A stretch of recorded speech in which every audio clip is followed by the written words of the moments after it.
Assalamualaikum warahmatullahi wabarakatuh. Good morning everyone. We are from STIE Tribakti. First of all, let me introduce my team.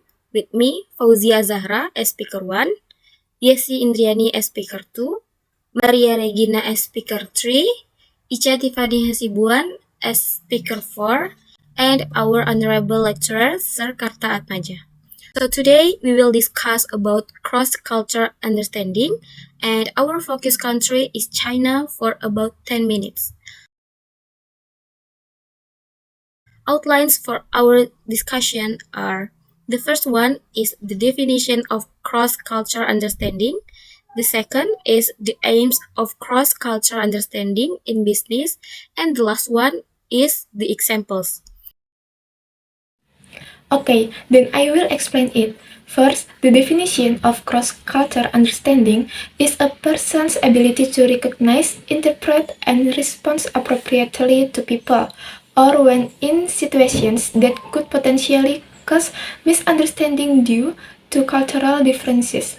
Second, the aims of cross-cultural understanding in business is we can improve our skills to open up many career opportunities and work with business partner overseas. Third, the example of cross-cultural understanding that we take is the Chinese culture nicknamed the Bamboo Carton Country, which is the third largest country in the world. There are many interesting cultures that we will discuss on the next slide.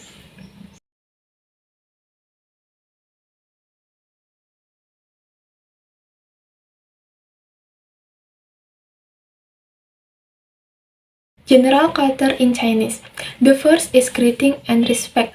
In Chinese, the greeting of respect is called soja greeting by clenching both hands together and the fist is placed in front of the chest. The function is the same as we shake hands. Second, table manners. There are several habits that Chinese people do, namely 1. Rinsing tableware before eating. In Chinese, waiters may bring a large bowl of water or tea before serving the food order. This bowl is used to rinse chopstick, spoons, and other utensils before they are used for dining. This is a custom that has been passed down from generation to generation. 2. Laying the chopstick flat. When you are not eating, make sure to place your chopstick flat. Do not let the chopstick stand upright or get into the food. It is believed that upright chopsticks are too much like incense for the dead.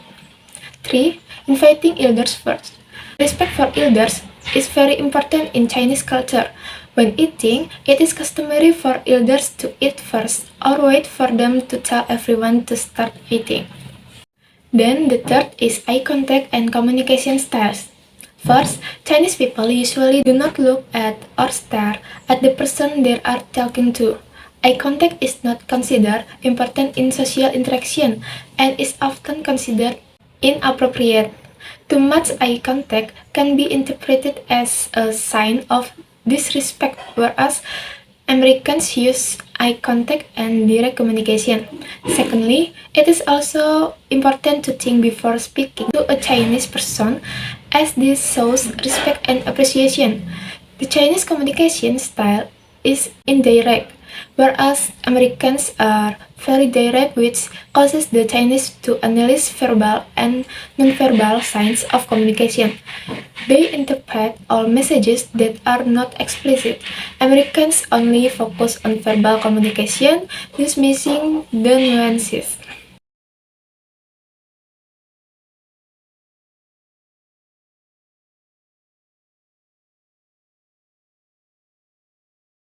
Word culture in Chinese.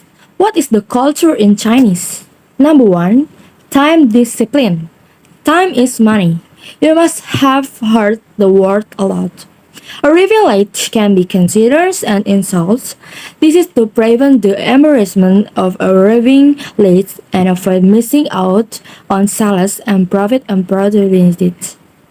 In Chinese culture, punctuality and discipline are manifestation and integrity and respect for the company. That's why many Chinese companies give employees a pay cut in the hourly rate. Number two, community service.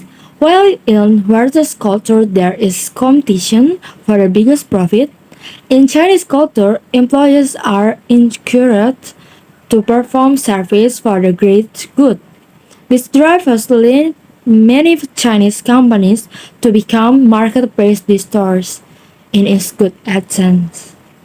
Xiaomi calls in devotion to customers that they provide the lowest price for a variety of product productions with high specification. This is one on the secret why the company China's development can shoot high in a short time.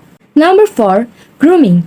In Chinese corporate work culture, you are expected to dress neatly or not stand out. Neither women nor men are encouraged to display extensive glamour. Women are encouraged to wear tops that cover the chest and not wear fanny jewelry to the office. Number three, royal. Royalty towards successful employees. Chinese corporate culture provides energy and fantastic pay raises to challenge employees who prove their worth to the company. There's interest even surfaced the first bonus system in various companies. How cool is that? And number five, hierarchy visibility.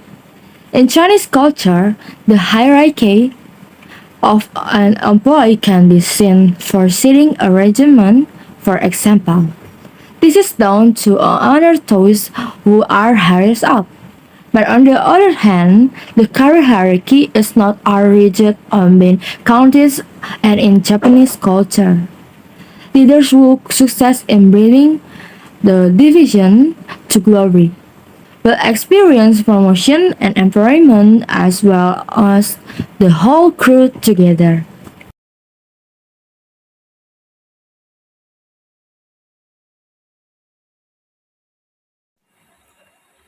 Conclusion.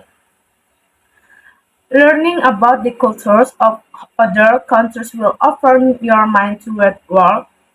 You will gain knowledge about the customs, tradition, history, and values upheld by other societies. This broadens your horizons about human diversity and allows you to understand different perspectives. Suggestion: every culture has a religion system or belief system, including in the culture of the Chinese community.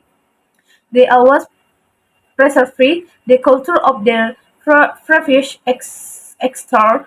The community develops and builds a belief system or belief in something, including like he numbers, so that the belief system affects the habit of how to view life and life. Included in this respect for ancestors and our ancestors. Therefore, they believe in lucky numbers must be preserved. That's our explanation of cross-cultural understanding of China. Sorry if there are any mistakes in words. Thank you.